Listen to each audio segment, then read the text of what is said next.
Hello and welcome to another Wolfpack Wargaming. So tonight what we got is some Dark Eldar versus some Imperial Fists and Death Watch. I'll be showing you the armies here in just a second, but we're going to be playing the Crucible of Champions, which is an ITC mission, 2,000 points. You can see the table that we've got set up here, and we've got 5 objectives set up across the table. And for those that are unfamiliar with this mission, what we'll be doing is we will be scoring secondary points. We'll go over those in just a second, but then also the primary points is if you have 3 characters or HQs, anything with character keyword essentially, on 3 different objectives at the end of the turn, you get a bonus point. So that is what we're going to be playing. Let's check out the armies. All right, so here we're looking at about 2,000 points of Imperial Fists and Death Watch. Imperial Fists is the main faction. Death Watch is going to be just another detachment added to this Imperium list. Now you're probably looking at this and saying, what the hell? This does not look like Imperial Fists or Death Watch. Well, let me preface this before I go through the list. A couple things. One, some of the games on here that we play are actually through webcam. I might set up a separate video to kind of show how we do that, but a lot of our buddies live across the United States, and this is a great way for us to stay connected. But what that means is when they call in and play, they're borrowing an army, and because I don't own all armies and all units, we do have to improvise, and as you can see here, we're doing some serious improvising, and so I understand that this could be confusing to look at when we're calling things out, because clearly these things are not your Imperial Fist or even Death Watch, but we've kind of got it figured out, and so hopefully just our narration through the game will at least let you understand sort of what's been going on, and totally understand if you have no idea by how it looks, what's going on. So let me run through this real quick anyways, and just kind of share with you what this army is at least built of. So what we have is we actually have 2 detachments of Imperial Fist. We have a Spearhead detachment that has a Tech Marine in it for an HQ, as well as a heavy support of a Devastator squad. I believe it's made up of about 9 different units. We've got 2 Whirlwinds right there. Clearly not Whirlwinds, but that's what they are. We've got a dedicated transport of, if you can guess what Master Shake is, he's going to be our drop pod. I actually do have drop pods, but I've not built them or painted them, and so I wanted to find something of relative sort of shape and size, and I mean Master Shake right there, so what a good use of him. And then we have a battalion detachment of Death Watch. We've got a Watchmaster. We have a couple, I think 3 troop units with about 10 veterans and a Watch Sergeant in each of those. One last detachment of Imperial Fist, which is Vanguard detachment. We have an HQ of a captain, and then we have 3 units of elites, which are veteran Vanguard squads, and I think about 9, about 8 veterans in each of those with a veteran sergeant. So pretty straightforward list, and I know again it's going to be confusing because neither of these groups look like what they're supposed to look like. To give you a little bit of assistance, these are actually my Chaos models, so they're, you know, kind of dark gray and black. They're going to be Death Watch, and then everything in purple is going to be Imperial Fist. Anyway, so there you have it, 2,000 points of Imperium. Let's take a look at Dark Eldar. All right, so for Dark Eldar, I've been running this list a little bit here lately, largely because it's most of my Dark Eldar models, and I'm slowly adding to them. I've got some witches I need to get together and paint up, but we've got a Cabal of the Blackheart faction here. We've got a few Archons, I think 3 of them in total, as well as several units of Cabalite Warriors that are going to be jumping in those raiders. Everything's kitted out with Dark Lances. There's a Dark Lance in each of these units of Cabalite Warriors there. We also have a unit of Incubi back here. We have some fast attack in Scourges back there, great for taking objectives. And then we have heavy support with 2 Ravagers, again kitted out with Dark Lances, and Razor Wing Jet Fighters with Dark Lances.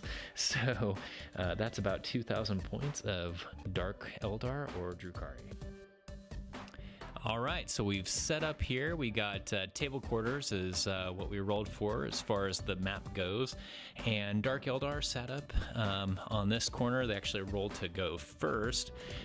You can kind of see here that we've got some HQs already set up on some of these objectives, looking to hold at least 3 of them.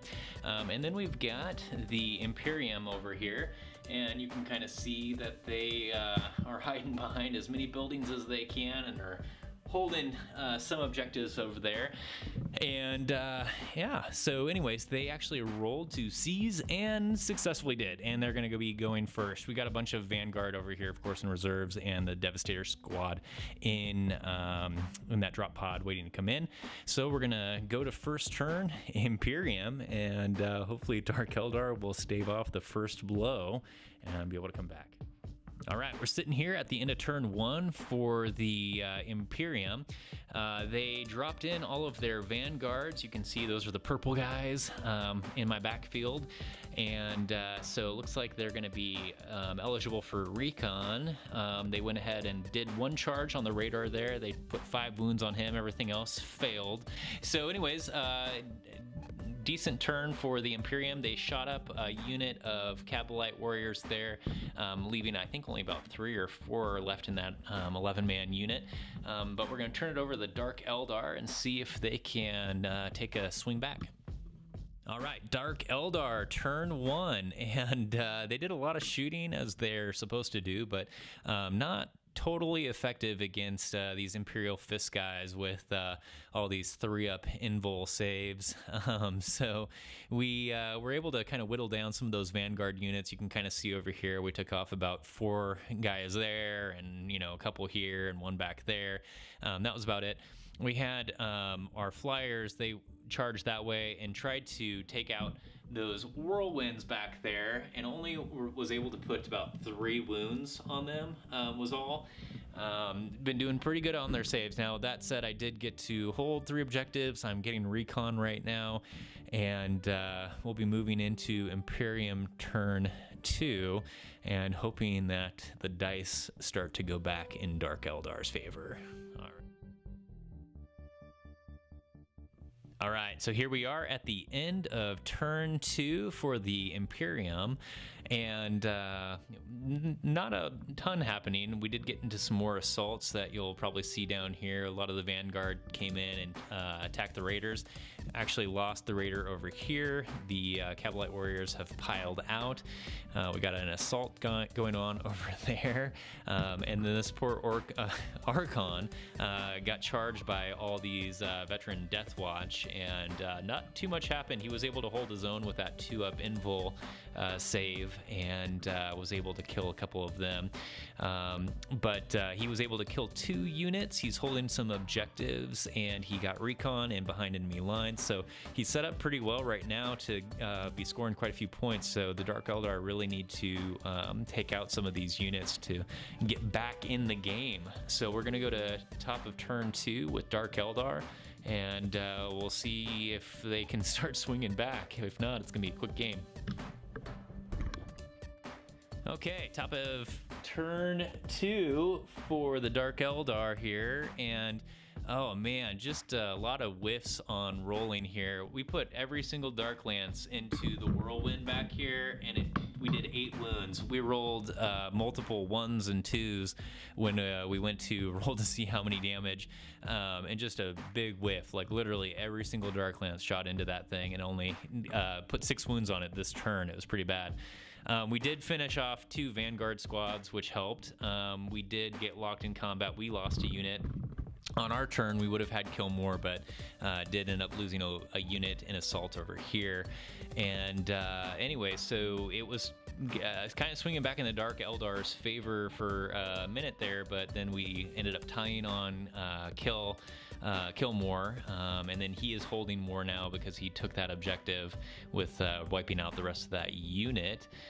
So points game, Dark Eldar are kind of in a bad position here. It's getting pretty tough to score anything. We had the Incubi charge his Warlord, put 8 wounds on him, and he rolled 7 3-ups and did 1 wound to them, and then of course he hit back with a hammer and killed half of them. So it's not not looking so good for Dark Eldar at this point. They're kind of squishy. So we're going to go to turn 3 Imperium, see what happens. All right, we're into turn 3 for the Imperium. I actually moved some Eldar, Dark Eldar ships preemptively before we did this, so they're moving that way. But anyways, let's see what happened for the Imperium. They did take out they did take out a unit over there. They took out a Venom. And then we have one last little Dark Eldar sitting right over there. We have, gosh, what else did they do? So they put some wounds on one of these ships right here. This guy got 7 wounds on him now. The other one has 2, so he's whittling those away. He almost took out all of the incubi by shooting the whirlwinds into them, as well as the unit over there. So you can see we've only got 1 left. His captain charged the Venom, took it out with the hammers instantly. And anyway, so he's got some points. He's got... I think he killed a unit. He's holding some stuff down. He ended up getting recon behind enemy lines. So keeping it pretty close here. Dark Eldar are holding by their teeth. All right, so we're here at the end of turn 3 for, that was Dark Eldar? Wasn't that? Yeah, that was Dark Eldar's turn.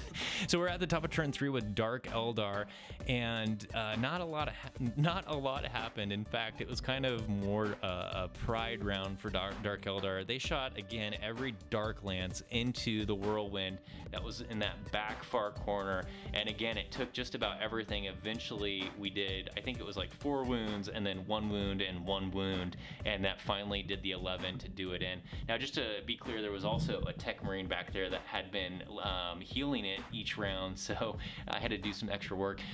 So some pretty poor shooting, but eventually got it down. We're gonna actually call the game here and give it to the Imperium, and while it was been a pretty close fight up until this point, even points wise, even with the kind of bad shooting and bad rolling back and forth on it from both of us, what really sealed the deal is that the Dark Eldar's Archon went down on that objective over here. They only had 3 character HQs, and so for this mission you needed to be able to hold those 3 objectives at the end of each turn.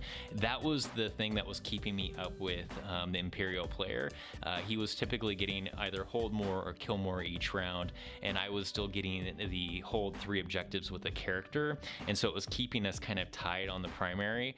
But losing that Archon, I no longer can get that, and I'm just going to fall way too far behind, and he's almost maxed out his secondaries, and I'm still kind of trudging along on those, but that is definitely going to be the nail in the coffin. There's no way I'm going to be able to swing it back from that. So any thoughts that you had on the game aside from the wacky rolling that we did? Not a whole lot. You had some insane defense on that Archon. I can't believe how many saves you had in a 2-up.